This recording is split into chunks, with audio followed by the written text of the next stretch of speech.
Sterling City buzzed with news. The foolish Prince Ashton heir would marry a Woodley daughter. My parents panicked, forcing me to replace my sister. I refused, reminding them they'd disowned me years ago, then fled overseas. Within 6 months, Jane, driven to madness by loneliness, was caught cheating at the Ashton Gala and took her own life. The scandal ruined our family. I begged my fiancé to help, but he sneered, "I shorted your stock to destroy Woodley Industries. Why save you? If you hadn't abandoned Jane, would she be dead? You're all murderers." He sold me to a loan shark and watched me die. Only then did I realize his heart had always been Jane's. Now, reborn, I'll marry the prince willingly. But when I stand crowned above them all, their regret will drive them mad. 5 years ago, the heir to the Ashton family of Sterling City was brutally attacked. He survived, but was left a simpleton, a man-child with no signs of recovery. Now, at a gathering where the Ashton matriarch was selecting a bride for him, he had clutched a card bearing the name of the Woodley family's daughter. The matriarch's decree was swift: the Woodley daughter would be his wife. The news spread like wildfire. The city's elite daughters waited with bated breath to see Jane Woodley's humiliation. Everyone knew the Woodleys had only one daughter of note, Jane. My parents' hair turned white overnight. They couldn't bear to marry their precious, pampered princess to a fool, even if he was the revered prince of Sterling City. I stared at my own youthful reflection in the mirror, my straight-cut bangs framing my face, and counted down in my head. 3, 2, 1. The door to my room was kicked open. My brother, Victor, was the first to charge in. "Bonnie, if you want to get technical about it, you're the real Woodley daughter. This marriage should be yours. Why should Jane have to marry that idiot? I don't care if you want to or not. The Ashtons are coming for a bride in a week, and you're going to marry him in Jane's place." My parents followed close behind him. From their worried expressions, they had just come from Jane's room. The house had been in an uproar for the past hour. Our housekeeper, Mrs. Gable, had snuck me the news: Jane was on a hunger strike, swearing she'd rather die than marry the prince. My parents were terrified, and had spent the last hour coaxing her to drink half a bowl of thin porridge. They couldn't bear to see Jane suffer, so they came to pressure me. But I was their only biological daughter. I calmly met Victor's hateful glare. "Brother, you must be confused. 10 years ago, Mother personally struck my name from the family registry in front of the entire clan. She said she only recognized Jane as her daughter, and that the Woodley family had only one young lady. The Ashtons specifically asked for the Woodley daughter. If I, an outsider, were to marry into their family, aren't you afraid of incurring their wrath? The entire Woodley family would suffer the consequences." Jane was not my mother's biological child, yet she had monopolized all of my mother's affection. 10 years ago, my mother was mugged. Our nanny shielded her, taking a knife for her and dying on the spot. She left behind a young daughter. Out of gratitude, my mother took the little girl in, raised her as her own, gave her our family name, and even added her to the family registry. And as she did, she grew more and more distant from me. Jane had a lively, vivacious personality, and with my mother's doting, her status in the family quickly surpassed my own. I was young and couldn't hide my jealousy. I tried to put her in her place, reminding her not to forget who she was. She showed no fear, only provoking me further. The day I finally snapped and raised my hand to her, she stumbled backward and fell into the decorative pond. Without a second thought, my mother dove in after her, frantic. Jane's face was pale with cold. She clung to my mother's sleeve, her voice a frightened whisper. "Madam, I miss my own mother so much, and I accidentally called you Mama. And then Miss Bonnie tried to kill me." My mother's heart broke for her. "Silly girl," she'd cooed. "From now on, you can call me Mama." Then she turned to me, her eyes filled with disappointment. "You are so cruel.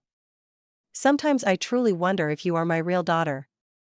Watching them cling to each other, my heart felt like it was being slowly, agonizingly shredded by a dull knife. She didn't even give me a chance to explain. She made me kneel in the ancestral hall for 3 days and 3 nights, then personally struck my name from the family records. Overnight, I became the outsider in my own home, while Jane became the apple of my parents' eye. She was pampered for 10 years. Even my notoriously hot-tempered brother, Victor, was putty in her hands. In my past life, they had pressured me in the exact same way. Hurt by their blatant favoritism, I had stormed out and fled the country. But I couldn't escape being dragged down by Jane's fate. This time, I wouldn't be so impulsive. If I recall correctly, Woodley Industries' most important upcoming project is with the Ashtons of Sterling City. Can you afford the consequences of their anger? My reminder gave them pause. My parents hesitated, unsure of what to say. Victor sneered. Are you blaming Mother for neglecting you all these years? Bonnie, how can I have such a petty sister? Compared to Jane, you really don't seem like a part of this family. In the past, his words would have cut me to the quick. But now, I didn't care. I curved my lips into a smile and gave my parents a respectful nod. Father, Mother. I am willing to marry the Ashtons' foolish prince. Chapter 2. My parents' eyes lit up. However, I have a condition. I want you to hold a press conference and personally tell the world that I am the true daughter of the Woodley family. My parents exchanged uneasy glances. Before they could respond, Victor lunged at me, grabbing the collar of my shirt. I knew you weren't being so kind. After all these years, you still resent Jane for taking your place. I twisted my wrist, pushing his hand away. You misunderstand, brother. This isn't about me. Only when my identity as the Woodley daughter is made public can I marry into the Ashton family with legitimacy. My mother looked conflicted. After a long pause, she reluctantly agreed. Fine. I'll arrange it now. We'll hold a press conference for you, restore your status, and tell them that Jane is our adopted daughter. Just then, Jane appeared at the doorway, looking frail and delicate. Hearing my mother's words, tears immediately welled in her eyes. She whimpered, Mama, are you abandoning me? She shot me a resentful glare, then turned and ran. But after only a few steps, she collapsed in a faint. Victor was there in a flash, scooping her into his arms. My parents rushed after them, their faces etched with worry. A bitter taste filled my mouth. In this family, I would always be the outsider. I heard Jane threw a massive tantrum after she woke up, but the press conference went ahead as scheduled. I stood silently as Mrs. Gable fastened a pearl necklace around my neck. The irony was suffocating. I was their biological daughter, yet I didn't own a single piece of decent jewelry.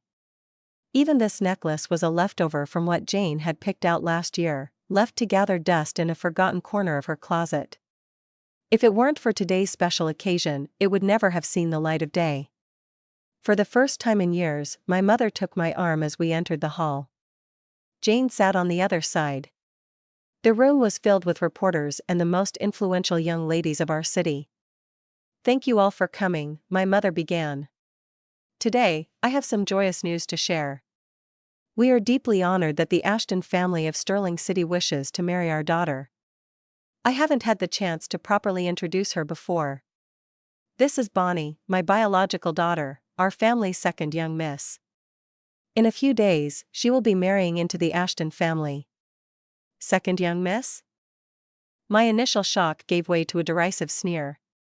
My own mother, so desperate to protect Jane's feelings that she couldn't even give me back what was rightfully mine, even when I was sacrificing my entire future. As soon as she finished speaking, whispers erupted throughout the room. The Woodleys have another daughter? I've never heard of her. Didn't they always say Bonnie was adopted, that she wasn't even in the family registry? Can't you see what's happening? They can't bear to marry their precious princess to that fool, so they're subbing in the adopted one. Mrs. Woodley is clever. The Ashton matriarch just said the Woodley daughter, she didn't specify a name. This way, it's not technically a lie. But I heard this Bonnie is the nanny's daughter. Mrs. Woodley only took her in out of gratitude. For someone like her to marry into the Ashton family, she's really hit the jackpot. My face darkened as I listened to their pointing and whispering. Across the room, Jane shot me a triumphant look. I returned it with a contemptuous smile, slowly withdrawing my hand from my mother's arm. There seems to be a misunderstanding, I said, my voice low and clear. The truth is, the Woodley family has only ever had one daughter. Jane is the one you're all referring to as the nanny's child. My mother never expected me to expose her lie so publicly. She scrambled to cover my mouth. Be quiet. Don't you dare speak such nonsense. But the people here today were seasoned socialites. They were sharp. Their eyes darted between me and Jane, their minds already putting the pieces together. You wouldn't dare say something like that about bloodlines unless you were sure. And look how flustered Mrs. Woodley is. What Bonnie is saying is probably true. And now that you mention it, Bonnie does have the air of a true heiress.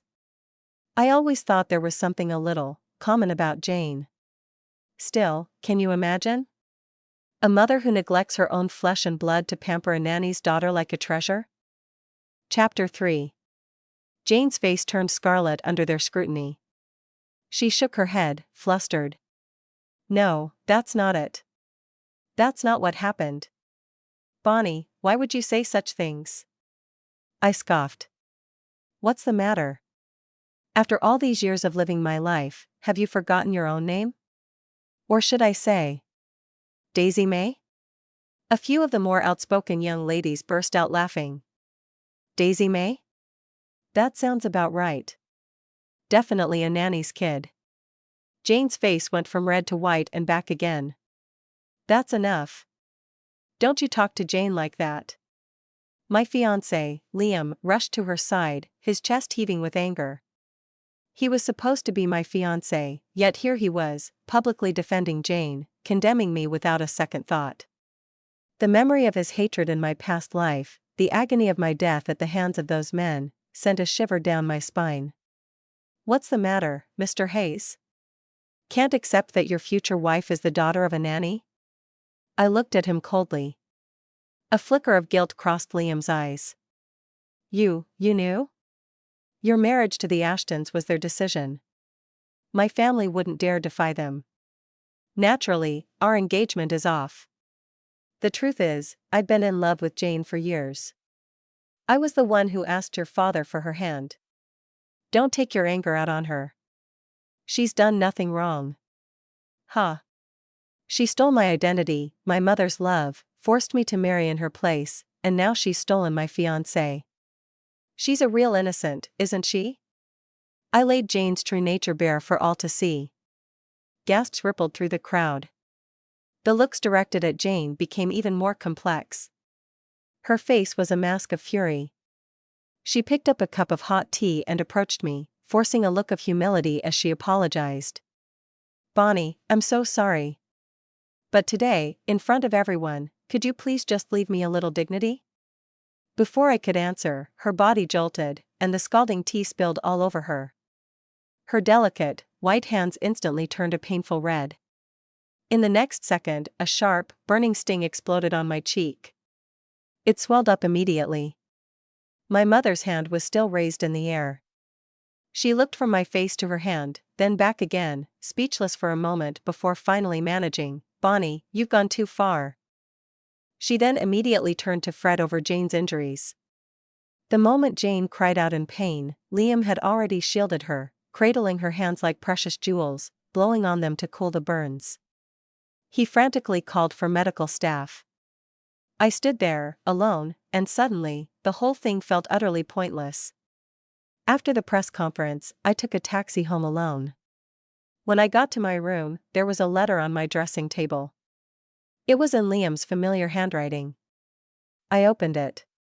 The words engagement annulment burned my eyes.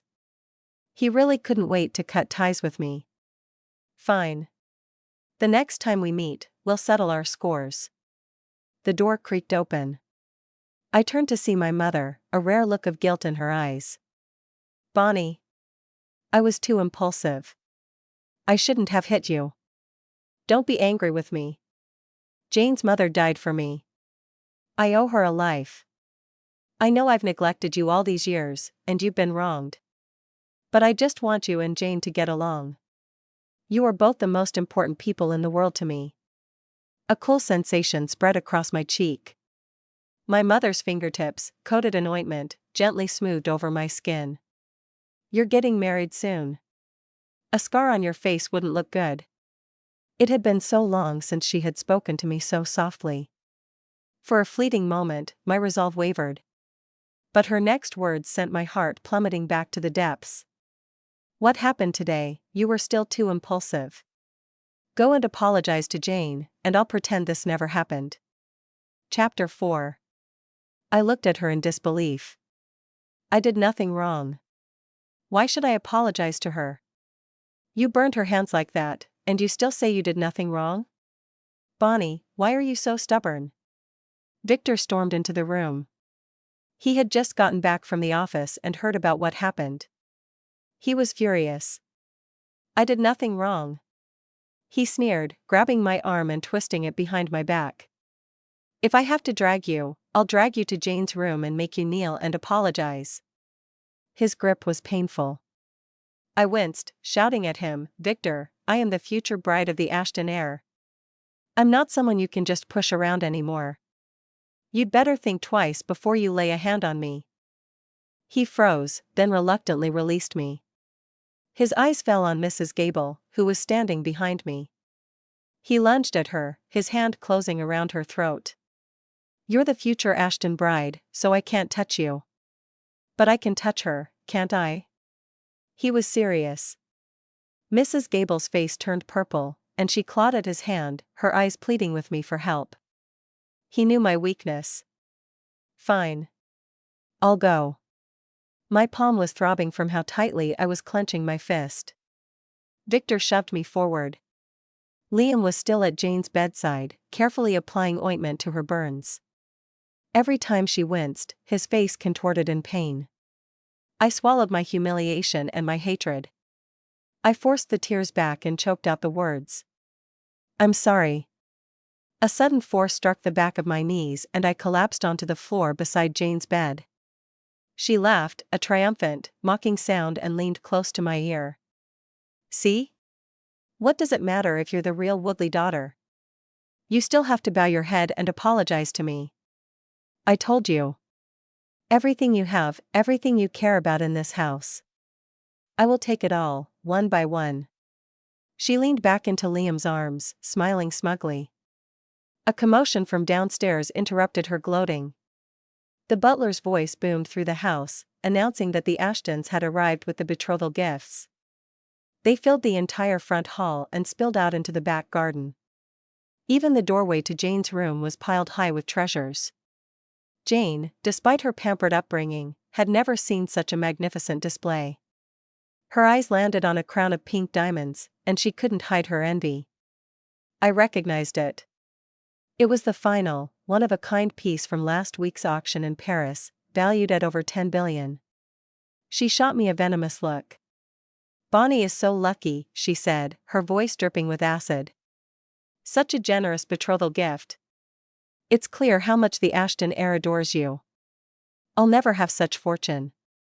The moment a hint of sadness crossed her face, my mother couldn't bear it. Silly child, she soothed. When you get married, your father and I will give you the very best. If you like these things, I'll have Bonnie leave them all for you as part of your dowry. Jane immediately brightened, her gaze turning to me, more arrogant than ever. Oh, never mind. I hear the Ashton heir is a fool. If Bonnie is lucky enough to have a child to secure her position, then fine.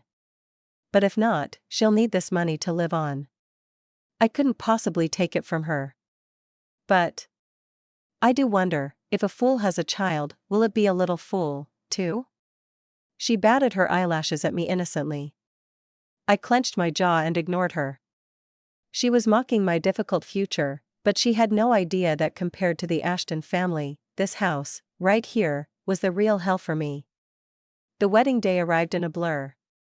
Normally, my mother should have been the one to see me off. But just as I was about to leave, one of Jane's maids rushed in, saying Jane was having heart palpitations. Without a moment's hesitation, my mother dropped my hand and hurried away.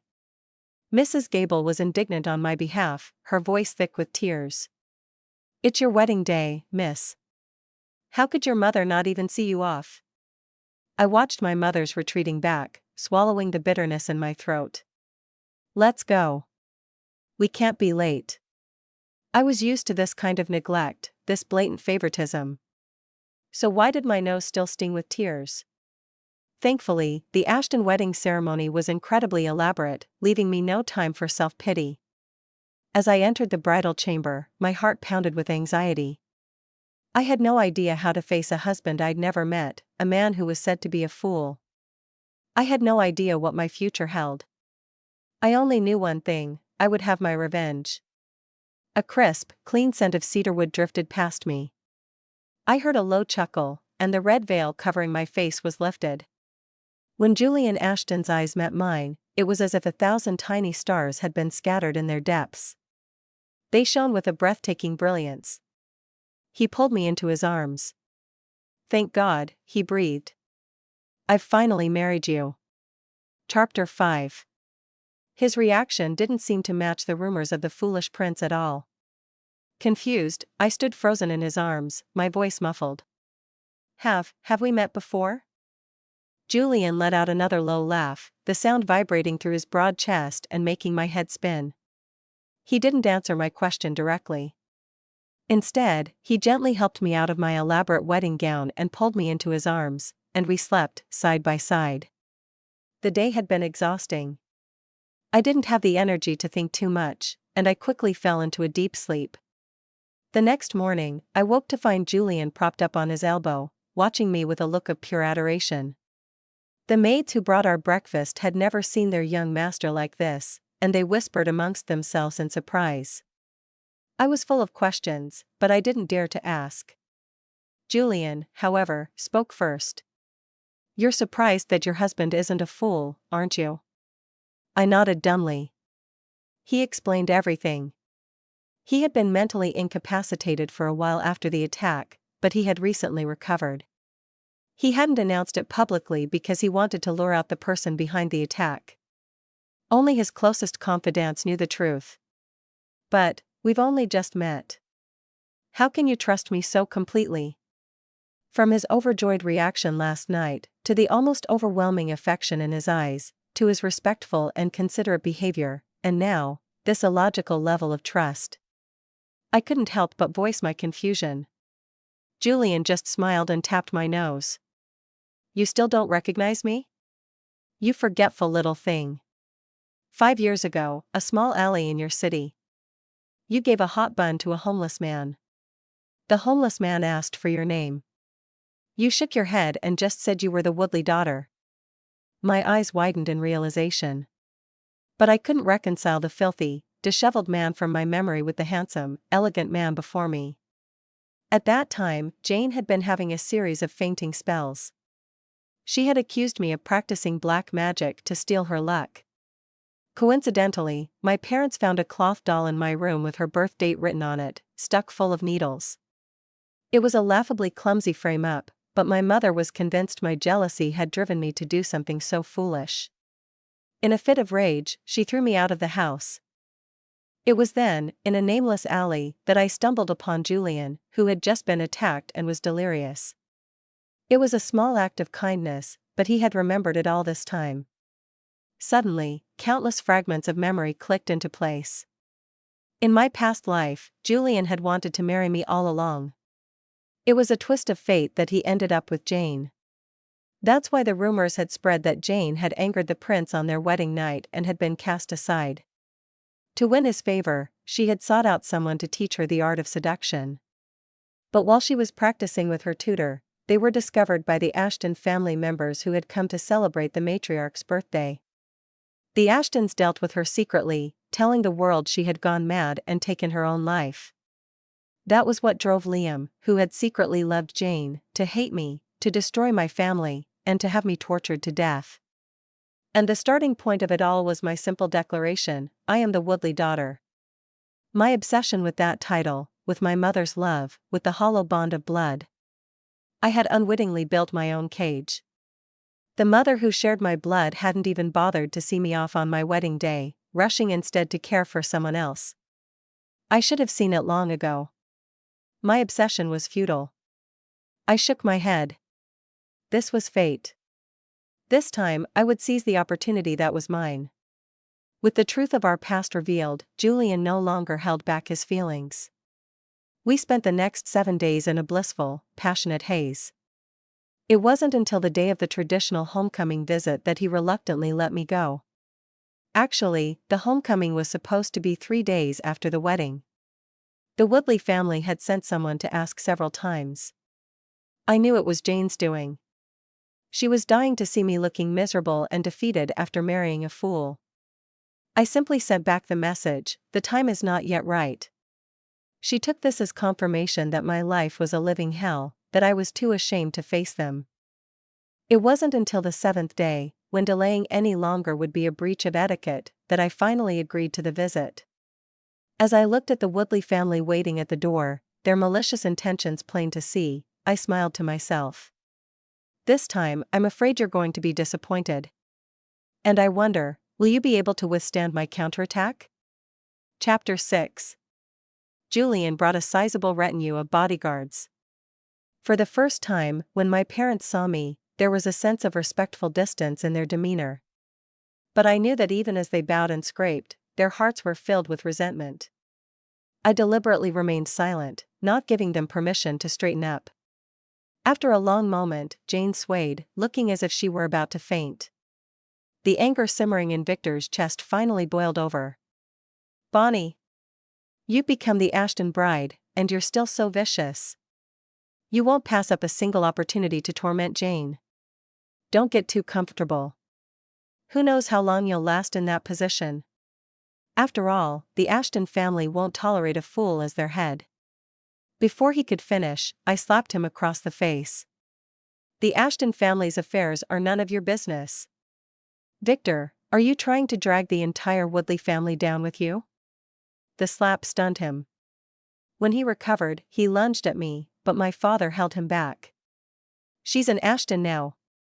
We can't afford to offend them." "Humph. I'm not wrong.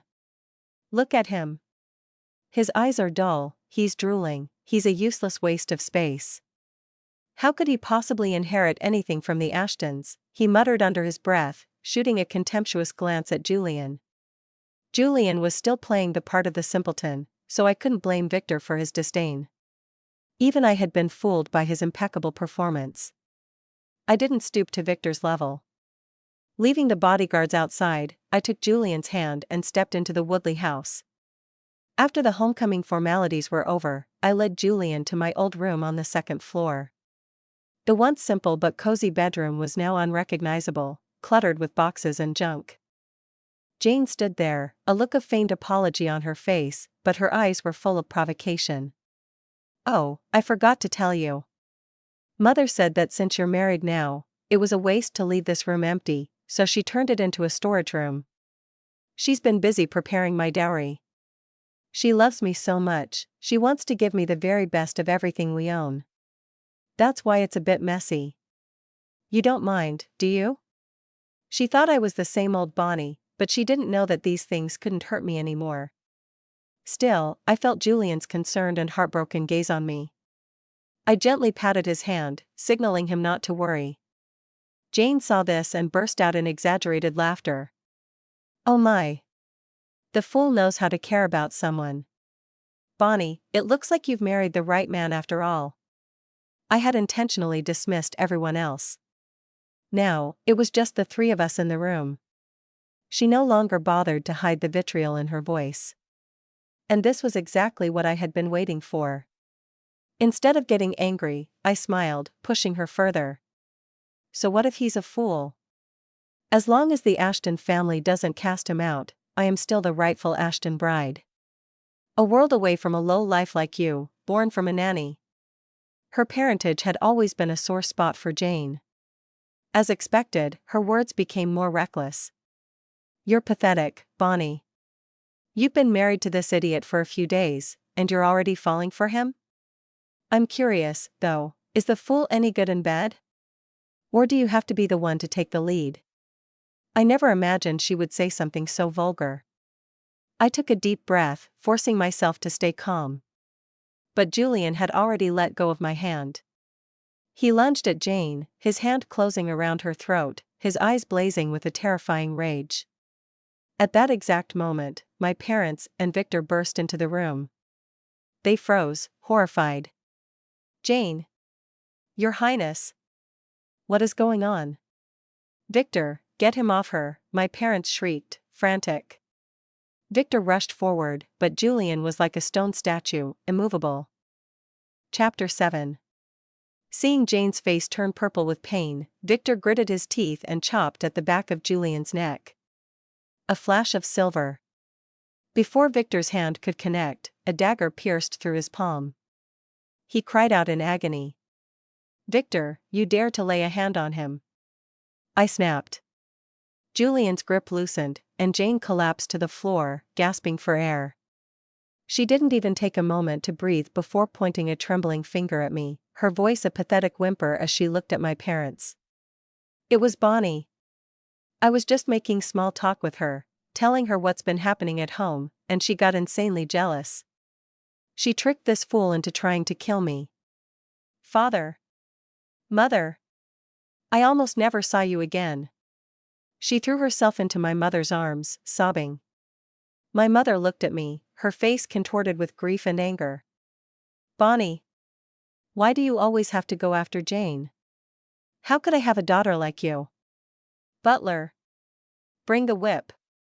Even though you're married now, you've still done wrong, and it's my failure as a mother for not teaching you properly. Today, I'm going to teach you a lesson you won't forget." My father glanced nervously at Julian. "Honey," he whispered to my mother, "His Highness is here. Maybe we should just let it go." But Victor, who had just recovered from the searing pain in his hand, was not about to let it go. "It doesn't matter if he's here, Dad. He's a fool. No matter what we do to Bonnie, even if he tells someone, no one will believe him. And even if it's not for Jane's sake, I can't let this bitch off the hook after what she did to my hand." My father hesitated for a moment, then said nothing more. My mother took the whip from the butler and, without hesitation, swung it at me. They were so consumed with their own anger that they didn't notice the murderous aura emanating from Julian. The moment my mother raised her hand, Julian caught the whip, his grip like iron. He threw it aside. His eyes narrowed, and a palpable pressure filled the room, as heavy and suffocating as a mountain. The vacant, dull look was gone, replaced by a terrifying intensity. "My woman," he said, his voice a low growl. "When did it become your place to discipline her?" They froze, their eyes wide with terror, their faces ashen. They couldn't even breathe. Julian wasn't a fool? Then everything that had just happened, he had seen it all? Julian sneered, pulling me into his arms and looking down at them with contempt. I was going to keep up the act a little longer. But I never imagined that Bonnie would be bullied and humiliated like this. The Woodley family, well done. Very well done. Julian's reaction was not part of my plan. I had intentionally left the bodyguards outside, hoping to provoke Jane and let Julian see for himself the hell I lived in at home, so that he would stand up for me later. I never expected him to reveal his recovery for my sake. My heart was a mess of conflicting emotions. I felt guilty for using him, for dragging him into my schemes. But at the same time, I was deeply moved by his love and devotion. "Julian," I whispered, "will this affect your plans?" He didn't seem to care. "If I hadn't played the fool today, I might never have known how the Woodley family treats you. I am the future head of the Ashton family. If I can't even protect my own woman, how can I rule Sterling City?" Julian paced slowly in front of them, each step a hammer blow on their terrified hearts. Victor's reckless attack on him. If it weren't for the hidden bodyguards, he wouldn't have a head left on his shoulders. Jane's slander and manipulation. My mother's use of the family whip, believing no one would know. And my father, who stood by and let it all happen. Each and every one of them had crossed a line. My father, of course, lost the project. He was impeached by the board, and his position as chairman was given to someone else. My mother was ostracized by the city's elite wives and became a recluse. Victor's startup company was crushed by the Ashtons' retaliation, and he drowned his sorrows in alcohol and debauchery.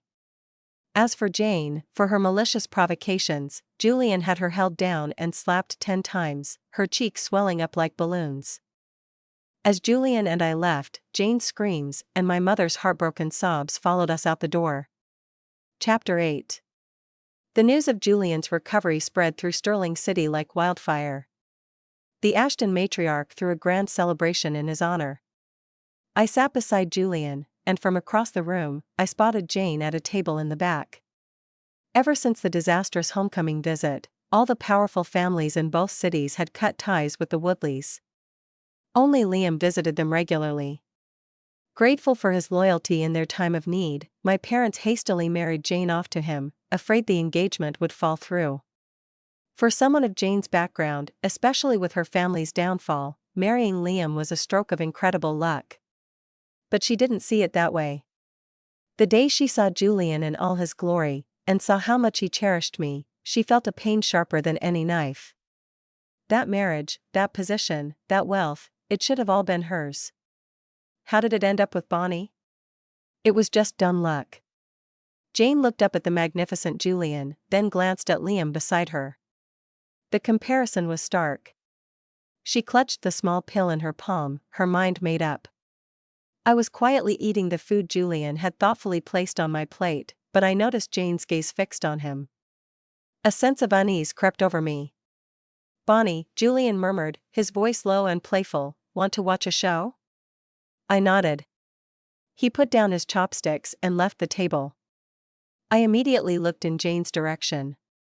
Sure enough, she followed him toward the back garden. I then invited a few of the more prominent young ladies to join me for a stroll to aid our digestion, casually heading in the same direction. As we neared the rock garden, we heard salacious sounds coming from within. We were all adults, we knew what was happening. Who is so shameless, carrying on in broad daylight? "Get out here right now," one of the more outspoken young ladies shouted. The sounds from behind the rock stopped abruptly. The commotion drew the attention of the other guests. The matriarch frowned in disgust and ordered her bodyguards to investigate. A few moments later, they dragged out 2 figures. The woman's hair was disheveled, obscuring her face. Before the matriarch could even speak, she began to kowtow and beg for mercy. "Grand Madam, I just spilled something on my dress and went to the washroom to clean it. But then His Highness, he came out, drunk, and grabbed me. He dragged me into the rock garden and he. Grand Madam, although I am married, I was still a virgin. Now that His Highness has publicly defiled me, I can't live anymore." A wave of murmurs swept through the crowd. "It's the new Mrs. Hayes. How could the prince do such a thing? Jane is his sister-in-law. Has he been bewitched by these sisters? Does he plan to marry them both? What a massive humiliation for Liam Hayes. He'll never be able to show his face in public again." Liam, seeing his beloved wife disheveled and violated, charged forward and grabbed the man on the ground.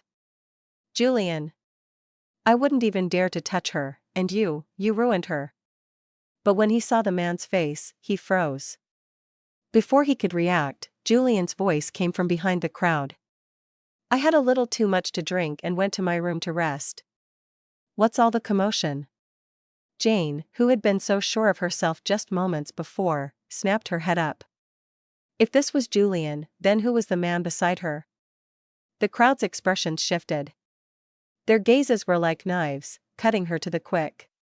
Her mind went blank, and with a soft groan, she fainted. Chapter 9. Despite her feigned collapse, the matriarch quickly uncovered the truth. Jane had come to the party armed with an aphrodisiac, hoping to seduce Julian. She was confident that her beauty and charm would be more than enough to win him over.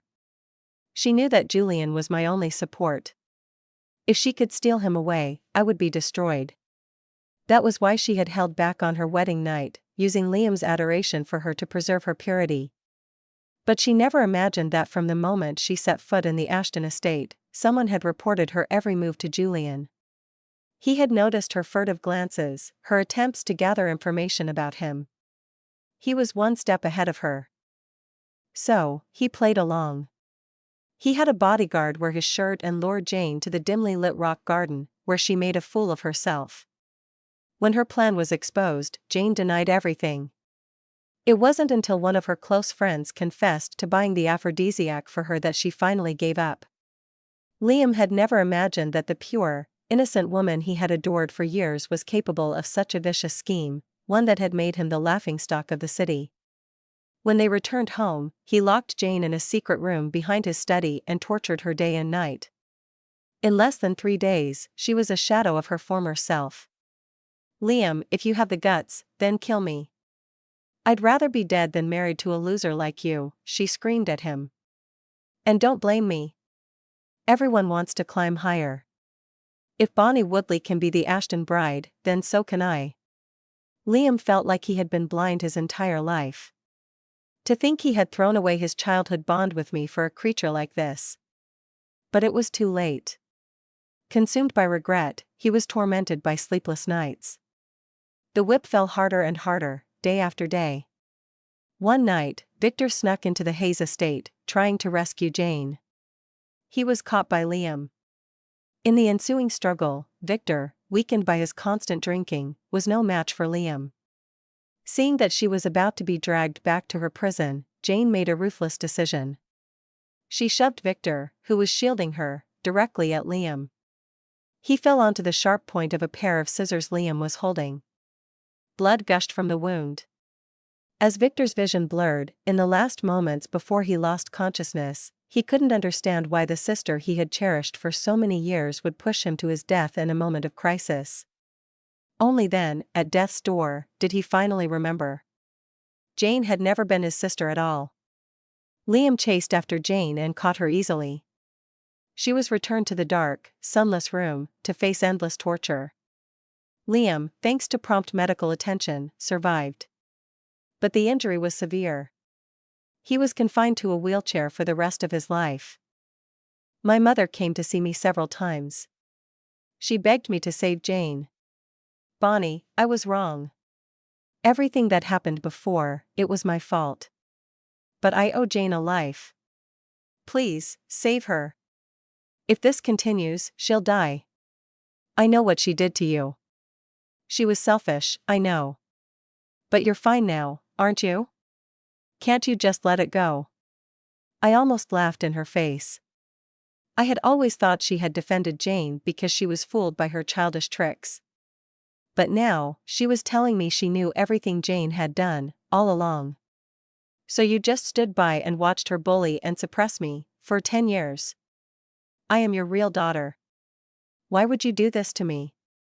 When she heard the words "real daughter," a flicker of guilt crossed her eyes. And in that instant, I understood everything. The information Julian had gathered was true. Is it because Jane's mother, on her deathbed, told you she had secretly switched you two at birth? That Jane was your real daughter, and I was the nanny's child? Her eyes widened in shock. How did you know? Chapter 10. So that's why. You ignored me, you let Jane torment me. Every time you got angry, you would say it, that I didn't seem like your daughter. But do you know? It was all a lie. She was afraid her own daughter would have no one to rely on, that she would be wronged, so she made it all up. And you were fooled for 10 whole years. You couldn't even recognize your own flesh and blood. You don't deserve to be a mother. By the end, I was screaming. I thought I would never cry over her again. But when I raised my hand to my face, it was wet with tears. I could accept my mother's neglect. But I couldn't accept that it was all based on such a ridiculous lie. So, Jane, she's not. You are, my daughter? It was as if all the life had been drained from her. She collapsed to the floor, her dry lips opening and closing, but no words came out. I had someone escort her back to the Woodley house. She would spend the rest of her life consumed by regret. As she was leaving, she suddenly lunged at me, grabbing my legs. "Bonnie, please, just call me Mama one more time." I glanced down at her, then leaned close to her ear. "I almost forgot to tell you. Jane may not be your daughter, but she is, in fact, your husband's. Your dear friend, the nanny, was sleeping with your husband behind your back long before she died." Her lips trembled. She shook her head in disbelief. "No. That's not possible." Unable to accept the reality of it all, she finally fainted. After that, I never saw any of the Woodleys again. But news of them still reached me. My parents fought violently over Jane's parentage. My father ended up with a broken leg, a cripple. My mother, consumed by anger and grief, was bedridden. Jane, tortured into madness, was sent by Liam to a mental institution in the countryside, to live out the rest of her days in a fog. Liam often came to the Ashton estate, standing outside the gates for hours at a time. He sent letters filled with pain and regret, occasionally mentioning our childhood together. I would have the maids read them to me for entertainment. Honestly, who even writes letters anymore? So old-fashioned. "Bonnie, what's so interesting about those pieces of paper?" I opened my eyes to see Julian pouting, a jealous look on his face. I stretched languidly and tossed the letter into the fireplace. "You're about to be a father, and you're still so jealous?" Julian leaped up from the couch, sweeping me into his arms and spinning me around. "Really, Bonnie? Really? I'm going to be a father." "Yes." Laughter echoed through the grand old house. No one would have ever guessed that the feared and respected head of the Ashton family could be so overcome with joy, so much like a child. The first half of my life was filled with hardship and neglect. But the rest of my days, from now on, would be filled with sunshine.